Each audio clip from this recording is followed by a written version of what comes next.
Satellite. Think of satellite internet as the ultimate connection without boundaries. While cable, DSL, and fiber optic networks are bound by the physical limitations of trenches and telephone poles, satellite literally looks to the stars. For your CompTIA A+ exam, and for understanding how remote networks operate, you must be able to compare satellite to terrestrial connections. You need to understand its massive advantage in global coverage and its significant drawbacks when it comes to the laws of physics, specifically regarding latency and weather interference. The architecture, GEO versus LEO. When comparing satellite to a ground-based network like fiber, the biggest difference is the physical distance the data must travel. There are two primary types of satellite networks you will encounter in the field.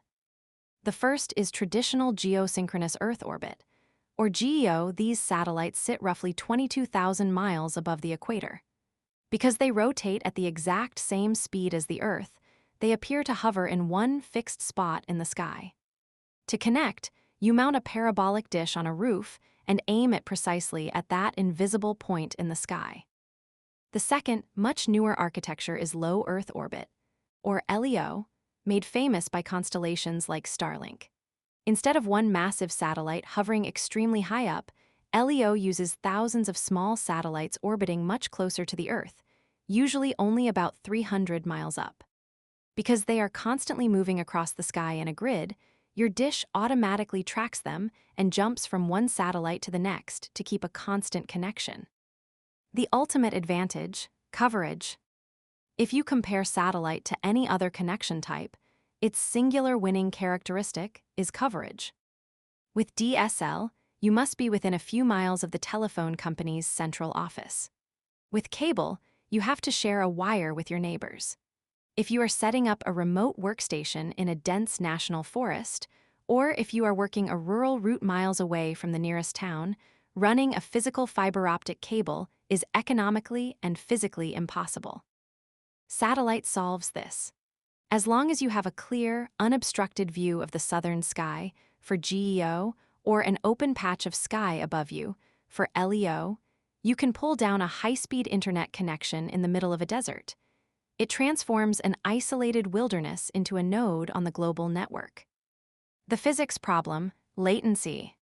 The most severe contrast between satellite and ground-based internet is latency, which is the time it takes for a single packet of data to travel from your computer to the server and back.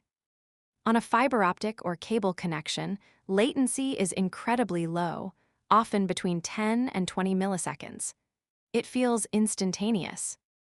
On a traditional GEO satellite connection, your data has to travel 22,000 miles up into space, 22,000 miles back down to the provider's ground station, and then do the whole trip again to bring the web page back to you.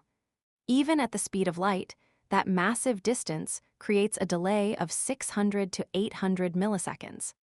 This high latency makes real-time applications incredibly frustrating. If you try to use a VPN for a cybersecurity lab, or if you attempt a voice call or an online video game, you will experience severe lag.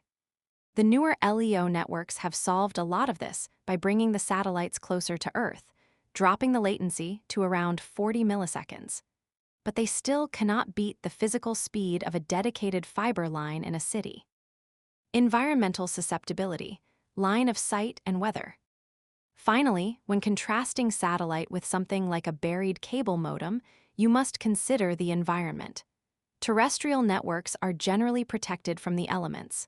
Satellite is entirely exposed. Satellite requires strict line of sight. If a tree branch grows in front of the dish, or if you park a vehicle in the way, the connection will drop. Furthermore, satellite signals are highly susceptible to rain fade or atmospheric attenuation. Heavy rain, thick snow, or severe storm clouds can scatter the high-frequency radio waves passing through the atmosphere. During a heavy downpour, a satellite connection might slow to a crawl or disconnect entirely. Whereas a fiber optic cable buried safely underground wouldn't even notice the storm. By understanding the incredible reach of satellite networks, contrasted with the harsh realities of distance and latency, you will know exactly when to deploy this eye in the sky technology.